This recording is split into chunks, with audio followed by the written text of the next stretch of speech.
എല്ലാവർക്കും ആത്മീയം ജഗന്നാഥൻ്റെ ചാനലിലേക്ക് സ്വാഗതം. നമസ്കാരം അമ്മേ. നമസ്കാരം. അടുത്ത ചോദ്യം, നിശബ്ദത എന്തുകൊണ്ടാണ് ആത്മീയമായി ശക്തമാണ് എന്ന് പറയുന്നത്? നിശബ്ദതയിൽ മനസ്സ് ലയിക്കുന്നു. വാക്കുകൾ കൂടുതൽ വരുമ്പോൾ നമ്മുടെ ഉള്ളിലെ ചിന്തകൾ കൂടും. അതിനോടനുബന്ധിച്ചുള്ള ആളുകൾ, സാഹചര്യങ്ങളെല്ലാം മനസ്സിൽ തെളിയും. കഴിയുന്നതും മൗനം ആചരിക്കണമെന്ന് പറയുന്നു. അതുകൊണ്ടാണ് മാസത്തിൽ ഒരു ദിവസമെങ്കിലും മൗനവ്രതം എടുക്കണമെന്ന് പറയുന്നത്. വാക്കുകൾ അവസാനിക്കുമ്പോൾ സത്യം ആരംഭിക്കും. ദൈവത്തിന്റെ ശബ്ദം തിരിച്ചറിയാൻ നിശബ്ദത ആവശ്യം.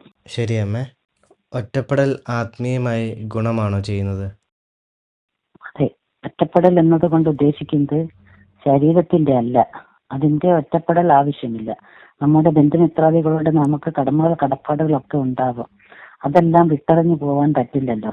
ആ ഉത്തരവാദിത്തങ്ങൾ ചെയ്യുമ്പോഴും സ്വന്തം ഉള്ളിലേക്ക് തിരിയാൻ കഴിയുക എന്താണ്? ആ ഒരു ഒറ്റപ്പെടലിനാണ് നമ്മളിവിടെ ഉദ്ദേശിക്കുന്നത്. അതാണ് യോഗികളുടെ ഒറ്റപ്പെടലും. ശരിയമ്മേ. എല്ലാം മുൻകൂട്ടി നിശ്ചയിച്ചതാണെങ്കിൽ പിന്നെ പരിശ്രമം എന്തിനാണ് ആവശ്യം വരുന്നത്? വിധി നമ്മുടെ സാഹചര്യം നിശ്ചയിക്കുന്നു. പരിശ്രമം നമ്മുടെ ബോധനില ഉയർത്തുന്നു. ആ പരിശ്രമം നമ്മുടെ കർമ്മബന്ധങ്ങൾ കുറേശ്ശെ കുറയാൻ കാരണമാകുന്നു. അതായത് ഒരാൾക്ക് ഉയരത്തിൽ നിന്നും വീഴാൻ യോഗമുണ്ടെന്ന് കരുതുക. ദൈവാധീനമുണ്ടെങ്കിൽ ആ വീഴ്ചയിൽ കാര്യമായ പരിക്കൊന്നുമില്ലാതെ രക്ഷപ്പെടും. അങ്ങനെ വിധിയെ നമുക്ക് മാറ്റിയെടുക്കാൻ കഴിയും. ശരിയമ്മേ.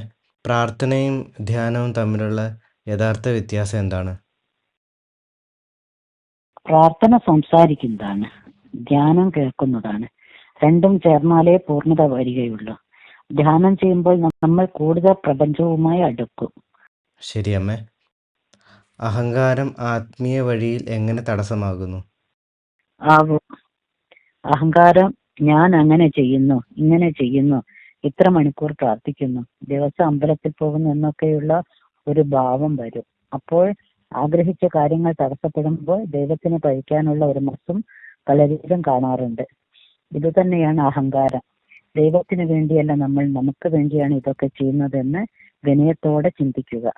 അല്ലെങ്കിൽ ഈ ആത്മീയതയിൽ ഈ അഹങ്കാരം നമ്മൾക്ക് വലിയ തടസ്സമായി മാറും. ശരിയമ്മേ. സാക്ഷിബോധം എന്നത് എന്താണ്? ചിന്തകളെ മാറ്റാതെ കാണുന്ന അവസ്ഥയാണ്. വികാരങ്ങളിൽ ലയിക്കാതെ അവയെ ഒരു സാക്ഷിഭാവത്തിൽ കണ്ടുകൊണ്ടിരിക്കുക. ഇത്തരം ചിന്തകളും വികാരങ്ങളൊക്കെ മനസ്സിൽ വന്നും പോയും ഇരിക്കും. ഇതിൽ ഒന്നും ഇടപെടാതെ സാക്ഷി രൂപത്തിൽ കാണുക. ശരിയമ്മേ. ദൈവം പുറത്താണോ ഉള്ളത് അതോ ഉള്ളിലാണോ ഉള്ളത്? പുറത്ത് അന്വേഷിക്കുന്നവർക്ക് ഒന്നും കാണില്ല. ഉള്ളിൽ അന്വേഷിച്ചാൽ സത്യം അനുഭവപ്പെടും. ഉള്ളിലെ ചൈതന്യമാണ് ദൈവം. ഉള്ളിൽ ആ ദൈവത്തെ കണ്ടുപിടിച്ചാൽ നമുക്ക് പുറത്ത് ആ രൂപങ്ങൾ ദർശിക്കാൻ കഴിയും. ശരിയമ്മേ. ഭയം ആത്മീയമായി എങ്ങനെ മാറും? ഭയം അജ്ഞാനത്തിൽ നിന്നാണ് ജനിക്കുന്നത്. സ്വയം അറിയുമ്പോൾ ഭയം ഇല്ലാതാവുന്നു. ബോധം വർദ്ധിക്കുമ്പോൾ ധൈര്യം സ്വാഭാവികമായിട്ട് വരും. ശരിയമ്മേ. സമയം യഥാർത്ഥമാണോ അതോ മായയോ? ശരീരത്തിനെ സംബന്ധിച്ച് സമയം യാഥാർത്ഥ്യമാണ്. ആത്മാവിനെ സംബന്ധിച്ച് സമയം ഒരു മായയാണ്. ഇപ്പോൾ ഈ നിമിഷം അതുമാത്രമാണ് ആത്മാവിനുള്ളത്. ശരിയമ്മേ. ബോധോദയം ലഭിച്ചവന് ജീവിത പ്രശ്നങ്ങൾ ഉണ്ടാകുമോ? പ്രശ്നങ്ങൾ ഉണ്ടാവും, പക്ഷെ അവയിൽ അവൻ കുടുങ്ങിക്കിടക്കില്ല. എത്ര തിരമാലകൾ ഉയർന്നാലും കടലിനടിയിൽ ശാന്തമായ ഒരിടം ഉണ്ടെന്ന് കേട്ടിട്ടില്ലേ? അതുപോലെ ബോധവാനെ ഒന്നും ബാധിക്കില്ല. ശരിയമ്മേ. നന്ദി, നമസ്കാരം. ഭഗവാൻ എല്ലാവരെയും അനുഗ്രഹിക്കട്ടെ.